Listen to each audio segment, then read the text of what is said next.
Hello, we're back with more Batman the Animated Series this week. It's Wednesday night, so it's Batman week. Batman week? Batman night. Okay, yeah, so we've got to react to more Batman Animated Series. Love this show so much, although episodes like last week can dull your interest a bit. Yeah, what was last week? The Invisible Man episode, as well as I've Got Batman in My Basement. Shows like that can dull your senses on this show. But hopefully this week is not that case. What do I say about this episode? I don't know. What do I say in these intros anymore? Because I basically just gave a brief rundown of last week's episode. Well, no, I didn't. I'll do that now. Okay. Invisible guy trying to see his daughter, so steals experimental plastic from Wayne Tech that can make him invisible. And apparently the suit is toxic, which can turn someone insane. Which, to be fair, he did go insane, but besides that, the toxic suit didn't really come into play. And Batman just needs to learn how to hit invisible people when there's paint covered, when they're covered in paint, not when they're covered in water. Because it's easier to see them with paint. But yeah, and I don't. Is there really anything else to say? Not really. But yeah, so let's just get into. I'll be writing notes again. This is my new thing. I'm just writing notes down that way. I haven't wrote the title. Why? Okay, Batman Season 1, Episode 17. I think that's what it is. Let me scroll up. It's 18. Let me change that. Let's just get into Season 1, Episode 18. I keep forgetting that, of Batman the Animated Series right now. What is it today? Beware the Grey Ghost. Grey Ghost. That's familiar, that. It's in black and white. Oh, Thomas Wayne. And there's still Kevin Conroy voice in Thomas Wayne. Oh, wow.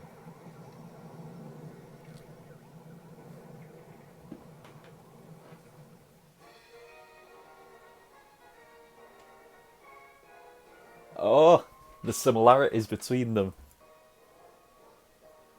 I bet there's going to be...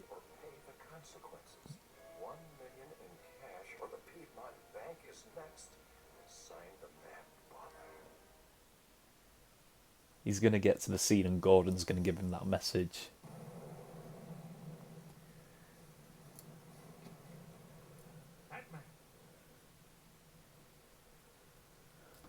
There we go. Pay up or pay the consequences. $1 million in cash or the Gotham Bank Is next. The Mad Bomber. Remember your TV show. Remember your childhood shows, Bruce. Well, you've come to the right place, pal. I got every TV show ever made here. I collect them. It's my life. I got it all. Anything you want. Name it. The Grey Ghost. He doesn't have it. Name something else. You said you had everything. Except the Grey Ghost. Nobody has it. The studio that made that show, Spectre, it burned to the ground 20 years ago. The negatives went up like kindling. You're ashamed.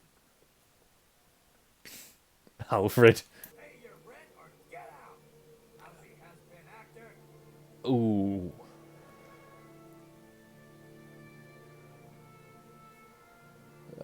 The glory days. Bad news. You didn't get the ride. I feel for this guy already. I need to work, Frankie. Get me something. You're my agent. I try, son. I really do. But they still think of you as the Grey Ghost. Those who remember. I can do other parts. I'm an actor. We've been through this before. So many actors suffer from this, being defined as one part that you can't see them as anything else. Kevin Conroy, for one.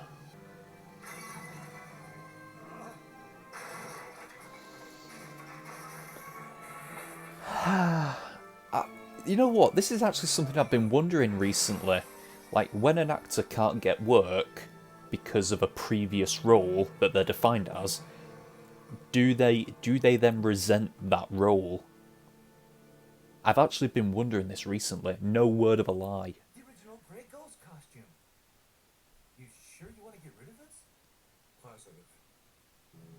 It is. I was wondering if it was be Batman. I need your help.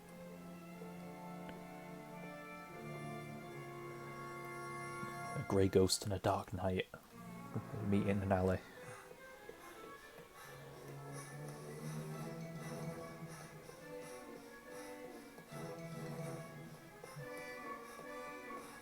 Why would you run from him? What do you want from me? Some madman is blowing up Gotham piece by piece. Somehow it's connected to the Grey Ghost. To you. What are you talking about? I'm just an actor. The Grey Ghost was a part I played. The bombings in Gotham are exactly like an episode of the Grey Ghost. I need you to remember how it was done. That noise.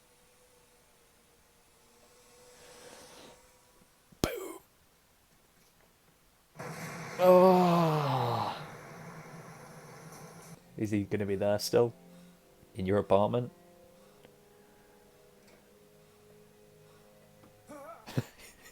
He is. You know something. You recognize that sound. Mad Bomber. There we go. Here's your answer. Take it and go. I'm gonna have to look at that shot again to see what the episodes were called. I used to admire what the Grey Ghost stood for. I'm not the Grey Ghost. I can see that now. Never meet your heroes.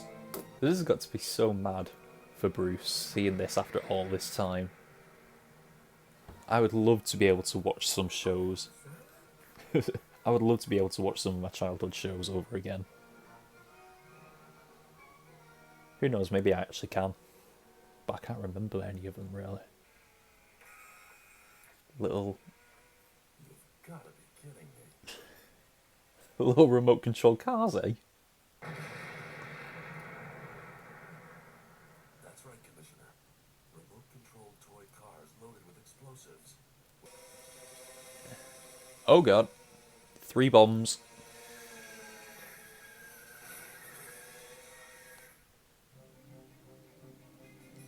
Oh.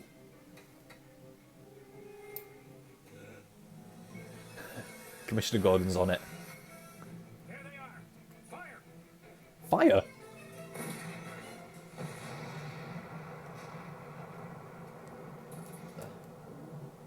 I mean, suppose you've got to make sure it blows up not where it's supposed to. Hey! I'm not sure that's the best idea. Oh.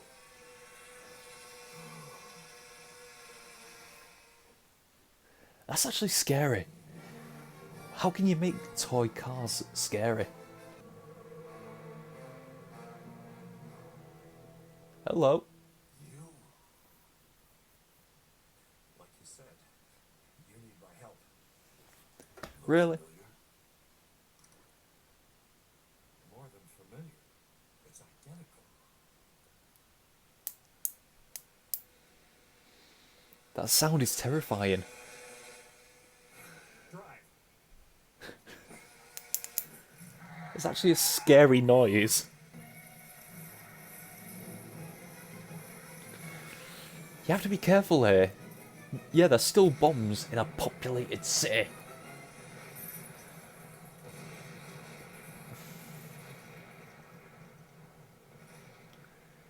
Hey, we did it, partner. You're blowing up Gotham. Really? You took him to the cave?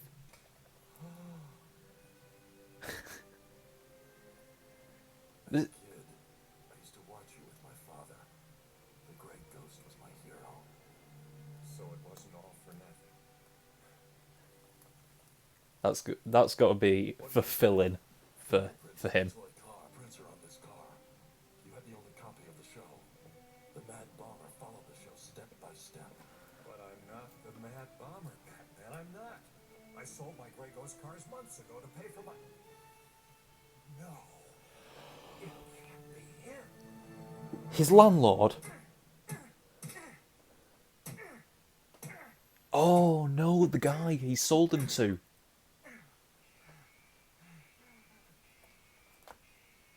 Well, if it isn't the Dark Knight himself. You're finished, Mad Bomber. I need the money to buy more toys. I love toys. They can play songs. They can dance. They can even eat money. Oh boy, can they eat money. All my money. And then I remembered an episode of The Grey Ghost. And I knew what else a toy can do. It can carry a bomb. It can hold a city for ransom. Oh, the power of the toy. Wow.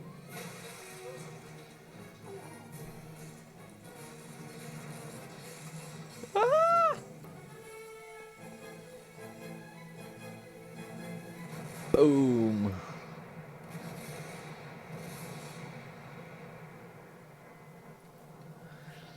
There go your toys. No! My toys! My toys! My beautiful toys! Batman and Grey Ghost. Dynamites Nah, have turned out in bother. record numbers to celebrate the video release of the long-lost Grey Ghost television series. And on hand for the festivities is the toast of the town, the Grey Ghost himself, Simon Trent. Please make it out to Bruce.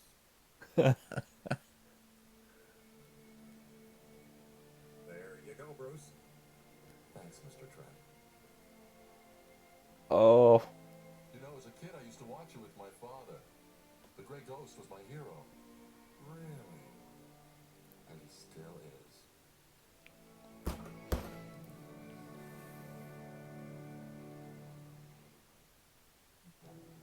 Oh. That episode gets me. Well, it got me. Adam West played the Grey Ghost. Oh. That just makes it so much better. Adam West. Original 66 Batman played the Grey Ghost. The mentor, well, the inspiration for Kevin Conroy's Batman. That's special. And Bruce Timm played Ted Dimer. I assume that was the toy collector guy. Makes sense because that guy's a bit of a strange guy, and so is Bruce Timm, to be honest. Okay, a few notes, but still something that's worth talking about in this episode, because it's one of those episodes, just like It's Never Too Late. It's just got a beautiful. It's so beautifully written, and with the Mr. Freeze episode as well. So beautifully written and makes you feel nice. It feels nostalgic, really, which I'm sure this show feels to a lot of other people. Like, people look at this show the same way that Bruce looks at the Grey Ghost. Yeah, Grey Ghost. An inspiration for Batman, clearly, as it was clearly shown. I wonder if he picked up on it at the end when Bruce said the exact same thing that Batman said to him. I wonder if he picked up on it, because that would be cool if he did. Kevin Conroy also plays Thomas Wayne, of course. Why not? Like, the design for Thomas Wayne in this show is literally the exact same as Bruce Wayne, except with a mustache. So why not just have the same voice play him? The replay in the TV show, I mean, it's kind of... I understand wanting to recreate the TV show, but it makes you predictable, because people just have to look at how the show ends, and then people are going to know exactly what your plan is. But since The Grey Ghost was just a lost show that was mostly forgotten for so many years, maybe no one really remembered, because there are so many TV shows that are great and nostalgic for so many people, and they just get lost in time. You know what? I'm going to say this. Comment below in the comment section what your show was. Like, what was your Grey Ghost? What was the show you watched when you were younger? that doesn't exist anymore. I talked about it in the episode as well. The struggling actor. It's a real thing. Actors do suffer from that. Like, actors go through a TV show or a defining role in a movie, and eventually people just see them as that character and nothing else. Like, I mean, no disrespect to any actors here, but Daniel Radcliffe hasn't really been able to pick it up since Harry Potter finished, because people just see him as Harry Potter. I don't think I've even seen Rupert Grint in anything else at all. Another one that I don't see him in many roles, but Mark Hamill. People see him as the Joker in this and as Luke Skywalker. Not much else. Harrison Ford, Han Solo and Indiana Jones. I'm trying to think of other actors. Hang on, let me look at the films I've got. Like, I'm sorry, this is going to Marvel section now. Robert Downey Jr., he is not going to get...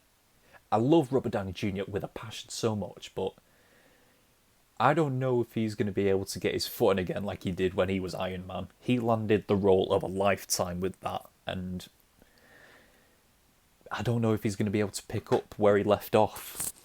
Out of the MCU, Iron Man is the one that sticks out because he got something special with that. Robert Downey Jr. got something special with that, and now that that's over, what does he do? Because I don't know, did his Doctor Dolittle movie do that great? I don't remember. Well, maybe because I don't remember, that's the answer. But yeah, I said, look, the Friends actors, do they end up resenting Friends? Because do they end up resenting the TV show Friends? Because everyone's always asking for it. Oh, when we're going to have a Friends reunion and stuff like that. I wonder if actors do end up resenting stuff like that. The show that made them the best, made them an icon, but then just in that category. The villain turned out to be a crazy toy collecting fan. I mean, I like toys as well, but not enough that I'd go blow up buildings for it. Like, I'm not gonna lie to you, I've got over 100 Funko Pops in this room. You can see a few of them back there, but they're here, they're up there, there's a lot over here, so... Ooh, and let me save this, because I also put down episode names, so I want to go back to the episode names of the Grey Ghost. Okay, so let's have a look. Let's have a look-see, shall we? Okay. We're gonna go through them all here. This might be a bit long. Okay. Have a Heart, Red Ghost Run, The Claw, Take a Hike, One on One, Dr. Death, Jimmy's Homecoming, The Dollmaker. That's a villain at Arrow, I remember. Grey Ghost Retiring, Missing Link, The Card Shark, Spy Smashers, The Secret Chamber, The Road Trip, Terror in the Sky, Earthquake, Sweet Revenge, The Mad Bomber, Electronic Man, and Sweating Bullets. And that's only the ones I could see. There's still a top row of them. But yeah, I don't know if those episode titles mean something. Please feel free to put in the comment section if they do. To see him signing stuff at the end, dressed up in his costume, it's Comic-Con. That's exactly what Comic-Con is, when these legendary actors and these amazing actors show up and just let fans interact with them. I've got a fair few signatures of my own. Should I show you my signatures? Hang on. There's one... like... There's one especially that people don't like this character, and the actor suffered for it. But the first Star Wars movie that I ever saw was The Phantom Menace, because I was a kid. I got this, and I love it so much. I love that I got Ahmed Best's signature. I've also got up there Vanessa Marshall, who played Hera Syndulla in Star Wars Rebels. Wong from Doctor Strange, and Troy Baker. There's a few more. I'll go get my signatures.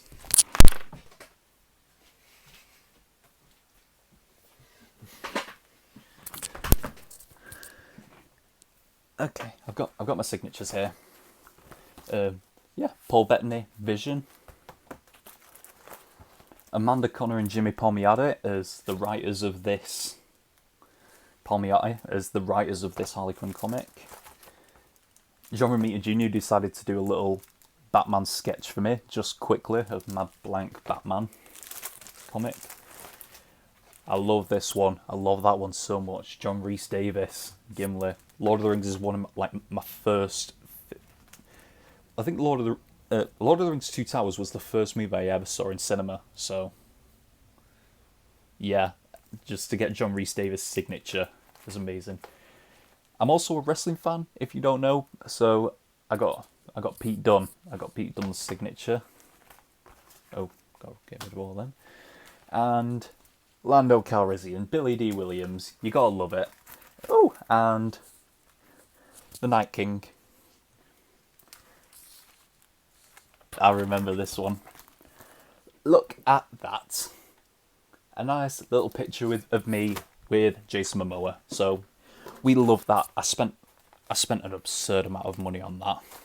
So you've just got to love it when these actors of these shows and movies that you love get to show up and you get to interact with them. Even if it was only for 5 seconds with Jason Momoa. I waited 2 hours to get 5 seconds with him and then I was out of there. Fun fact, I nearly got stuck in London that night. Because I was supposed to get the signature and then get the train straight home, but because I waited so long for him, I ended up missing the train, and then I had to pay an extra £80 to get the train back to Manchester. £80 that I almost spent on another signature, but the actor decided to leave, so I didn't spend that £80, so I had the money to be able to get back home. So that was close. That was a close one. If I would have got that actor's signature before I left and then waited for Jason Momoa, I would not have been able to get home that night. I would have had to have phoned my dad to drive for like 4 or 5 hours down to London just so he could pick me up and then bring me back home at 7 o'clock in the evening. There have been Comic-Cons that I've gone to when there's voice actors from cartoon shows that I just love from childhood. Vanessa Marshall being one of them. Because she has done an incredible amount of voice acting for cartoons that I used to watch as a kid. Like I said before, put down in the comment section what your TV show was as a kid that you loved to watch more than anything. Cartoon show for me? Ed, Edd and Eddy. If you remember that. Ed, Edd and Eddy. Of course there was stuff like Scooby-Doo and Tom and Jerry. But yeah, just those shows, and it's actually fun because it's actually kind of cool getting all nostalgic like this, because the shows that I react to on this channel are very nostalgic, with the exception of My Hero Academia and Mandalorian right now. But Batman and Ben 10, they thrive so much on this channel because they're nostalgic and people just love them. I love them, and it's just, I feel nostalgic watching these shows even though I've never seen them. Because it's got they're timeless, that's why. Well, especially this show. This show, my friend has told me multiple times, this show was before its time. Ben 10 feels very nostalgic because it's got that early 2000s feel to it. But yeah, this recording's 40 minutes long. Jesus Christ, I've got to end this. Yeah, so it was fun getting all nostalgic with you. Feel free to get nostalgic with me in the comments. So yeah, you want to watch this reaction full length, go to my Patreon for $3 a month. You can watch it, or you can watch the reaction to next week's episode for $5 a month. So until next time, we are over and out. Bye.